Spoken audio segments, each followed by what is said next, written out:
Good evening, students. Now, listen. कुछ terms है sound का। देखो, I told you what are the characteristics of wave motion. आप मेरी बात को सुनिए, मेरी बात को सुनो, मेरी बात को सुनिए। Some terms related to wave motion, कुछ टर्म्स है वेव मोशन से रिलेटेड। उस टर्म्स में क्या क्या आता है देखो। सबसे पहला टर्म्स एम्पलीट्यूड। देखो, एम्पलीट्यूड, ठीक है। Some terms related to wave motion,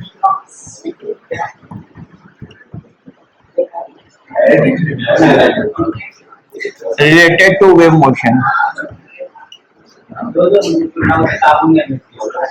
देखिए, अब मैं समझाता चला जा रहा हूँ, लिखाता चला जा रहा हूँ, ठीक है। पहले मेरी बात को सुनो। होता क्या है कि जब कोई पार्टिकल को डिस्टर्ब करते किसी मीडियम में, समझ में आ रहा है? Like if we have a water, समझ में आ गया। हमने यहाँ पर स्टोन को डिप किया तो क्या होगा, पार्टिकल जो होगा अपने मीन पोजीशन के आगे पीछे वाइब्रेट करना स्टार्ट करेगा। और वेव कैसे फ्लो करेगा? वेव ऐसे फ्लो करेगा, ऐसे करके फ्लो करेगा। समझ में आ गया? ध्यान से सुनिए। This is how waves flow. And जब वेव आगे की तरफ बढ़ेगा, बट पार्टिकल उसी जगह पर अप एंड डाउन वाइब्रेट करेगा, अपने मीन पोजीशन के आगे पीछे वाइब्रेट करेगा। समझ में आ रहा है? क्लियर? अब देखिए, पार्टिकल जो वाइब्रेट करेगा अपने मीन पोजीशन के आगे पीछे ना, तो मीन पोजीशन से एक साइड मैक्सिमम जितना दूर जा सकता है पार्टिकल, चाहे ये इधर जाए चाहे ये इधर जाए, मैक्सिमम जितना दूर जा सकता है, दैट इज कॉल्ड एम्पलीट्यूड। समझ में आ गया?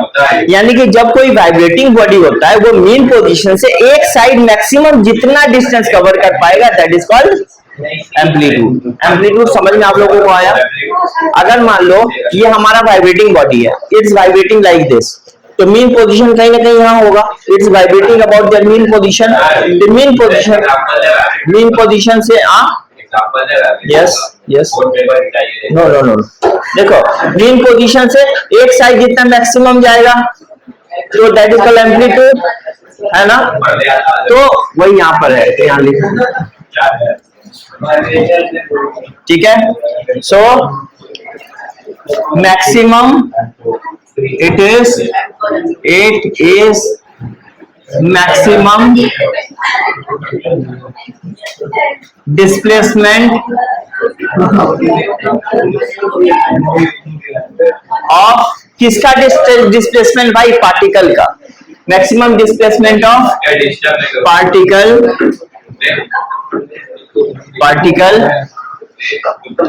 on either side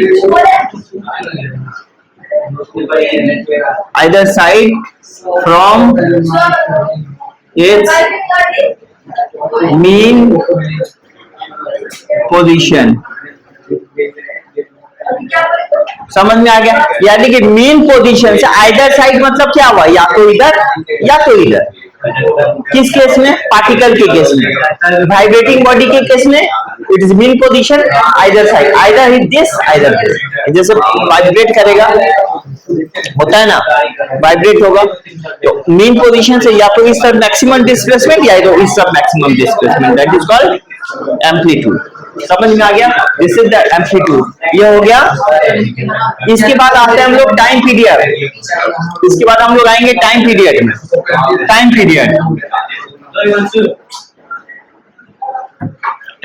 पीरियड देखिए, टाइम पीरियड क्या होगा? नहीं, वो फ्रीक्वेंसी होता है। टाइम पीरियड में आपको बता देता हूँ। जब कोई भी बॉडी वाइब्रेट करेगा, यानी कि ऑसिलेट करेगा, नहीं, एक ऑसिलेशन में जितना टाइम लगेगा, that is called time period, ठीक है। That is called time period, यानी एक ऑसिलेशन में कितना टाइम लगेगा। तो time taken by oscillating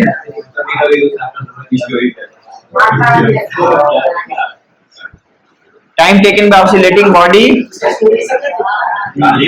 to complete one complete oscillation.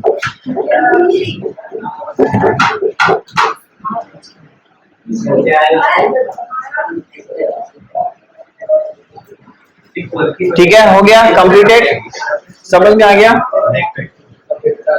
एक मिनट, एक मिस्टेक हो गया है, ऑसिलेशन से बेटर होगा बाय वाइब्रेटिंग बॉडी।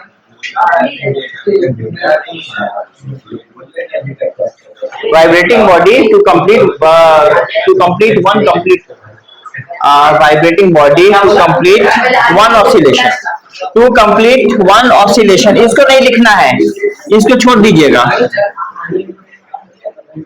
ठीक है, समझ में आ गया। This is what time period. It is denoted by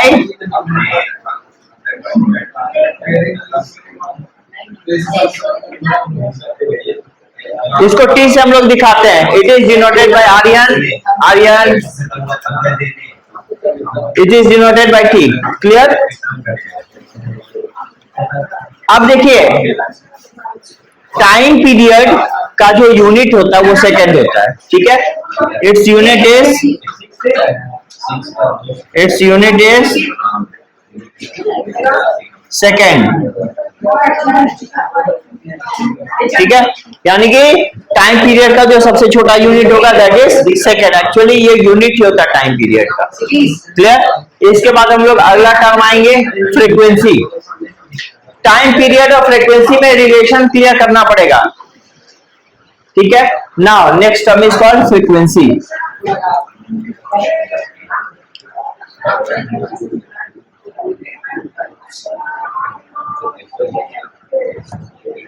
अब फ्रीक्वेंसी क्या हो गया, सीधी सी बात है भाई, एक सेकंड में जितनी बार ऑसिलेट कर जाएगा दैट इज कॉल्ड फ्रीक्वेंसी, ठीक है।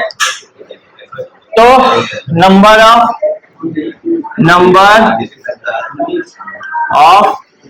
Complete oscillation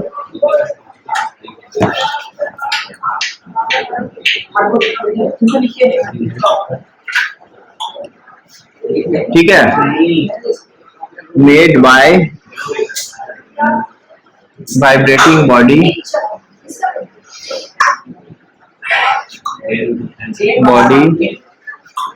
in 1 second, in 1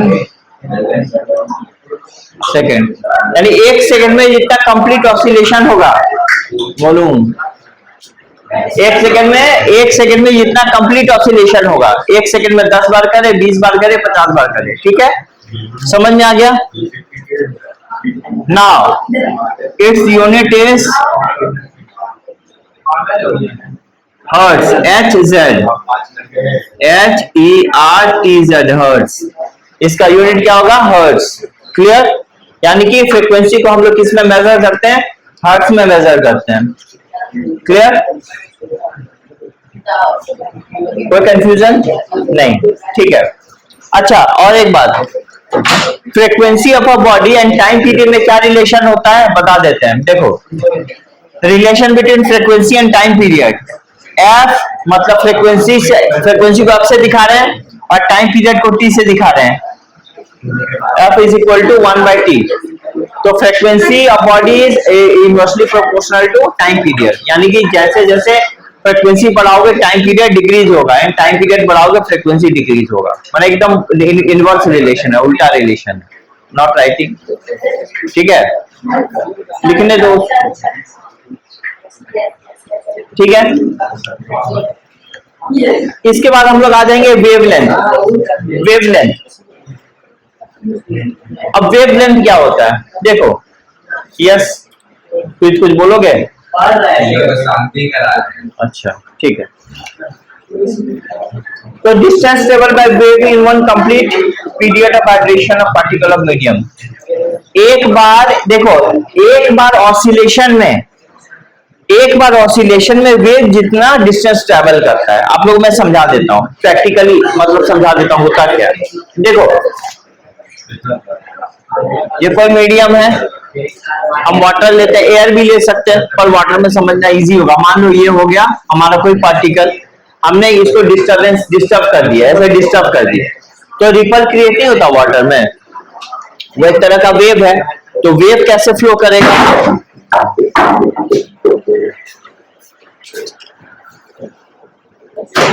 now listen, तो this is frequency and that is time period, ठीक है। उसके बाद वेवलेंथ, तो वेवलेंथ क्या होता है? एक बार कंप्लीट ऑसिलेशन में वेव जितना दूर चला जाएगा, मतलब डिस्टर्बेंस जितना आगे बढ़ जाए एक कंप्लीट ऑसिलेशन में, दैट इज कॉल्ड वेवलेंथ। मतलब मैं आप समझा देता हूं।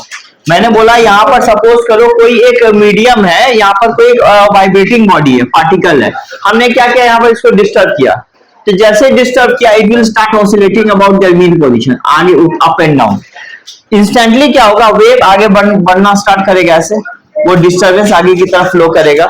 समझ में आ गया? अब एक मिनट के लिए मेरी बात को समझना, ठीक है, मैं क्या बोलना चाह रहा हूँ। देखो सपोज करो पार्टिकल यहां से ऐसे अप गया, एक बढ़ गया ऊपर, तो यानी कि यहां से यहां तक वेव ट्रेवल करेगा डिस्टेंस, फिर एक बार यहाँ मीन पोजीशन में गया तो फिर वेव यहाँ ट्रेवल करेगा, फिर एक बार यहाँ गया तो यहाँ मीन पोजीशन में यहाँ वेव ट्रेवल करेगा, फिर आ गया। देखो एक कंप्लीट ऑसिलेशन हुआ कि नहीं उसमें, समझ में आ गया? अच्छा, फिर ऊपर भी उठना है, फिर यहाँ गया यहाँ पर, फिर यहाँ आया यहाँ तक, यानी कि यहाँ से यहाँ तक का डिस्टेंस देखो एक कंप्लीट ऑसिलेशन में कवर किया। हम फिर से रिपीट कर देते हैं। देखो पार्टिकल गोज अप, यानी कि मीन पोजीशन से यहाँ गया तो मैक्सिमम वेव यहाँ तक गया, फिर पार्टिकल यहाँ आया, वेव अगेन यहाँ पर रीच किया, फिर पार्टिकल नीचे, वेव यहाँ, फिर पार्टिकल यहाँ पर आया, वेव यहाँ, फिर पार्टिकल ऊपर, वेव यहाँ, फिर पार्टिकल यहाँ, वेव यहाँ, यानी कि जहां था वहीं आ गया।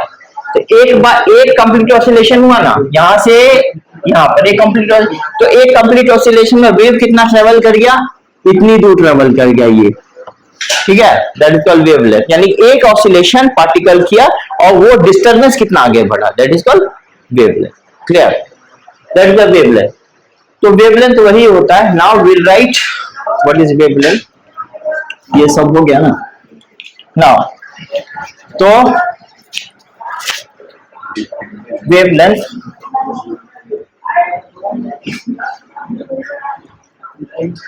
ठीक है, distance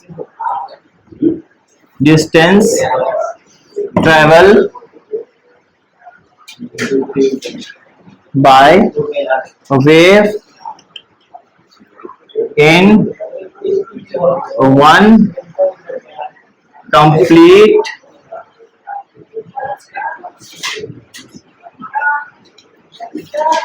is called, okay, now देखो distance traveled by wave in one complete oscillation is called wavelength। इसको हम लोग बोलेंगे वेवलेंथ, ठीक है, ठीक है, दैट इज कॉल्ड वेवलेंथ। समझ गए? और वेवलेंथ को हम लोग एक सिंबल से दिखाते हैं, that is called lambda. Lambda, इसको वेवलेंथ इस सिंबल से दिखाते हैं, ठीक है, ओके। कोई प्रॉब्लम वेवलेंथ में? नाउ अब वेव वेलोसिटी,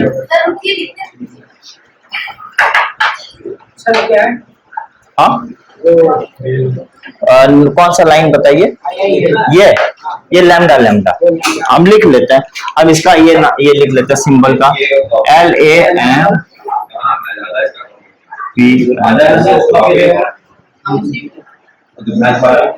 लैम्डा,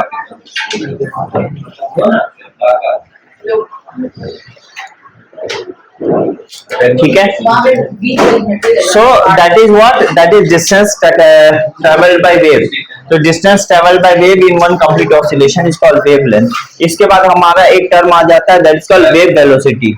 अब बोलिए ना, हाँ पेन तो उसको दे दिया हम, अब मेरे पास रेडी बचा है।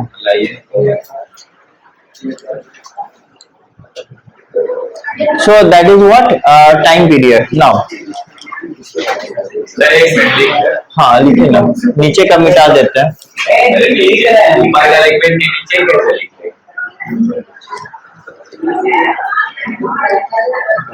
कैसे था? Now so wave velocity distance travel by wave in 1 second, यानी कि वेव 1 सेकेंड में जितना भी आगे बढ़े, that is called wave velocity. Clear? जैसे उसमें एक कंप्लीट ऑसिलेशन में जितना वेव बढ़ता था वो वेव लेंथ होता था, इसमें 1 सेकंड में वेव जितना बढ़ जाए दैट इज वेव वेलोसिटी। पर सेकंड वेव कितना ट्रेवल कर जाता है, वेव वेलोसिटी। ओके,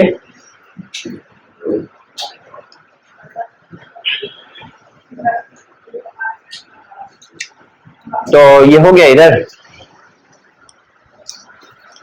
अब कुछ है displacement time graph and all that, यहां से ये वाला खत्म हो जाएगा।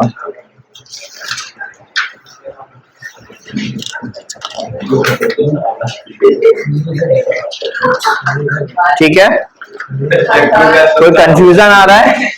Any confusion?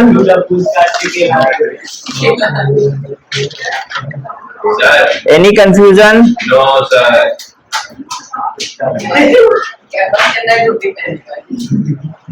ठीक है, okay, thank you so much students.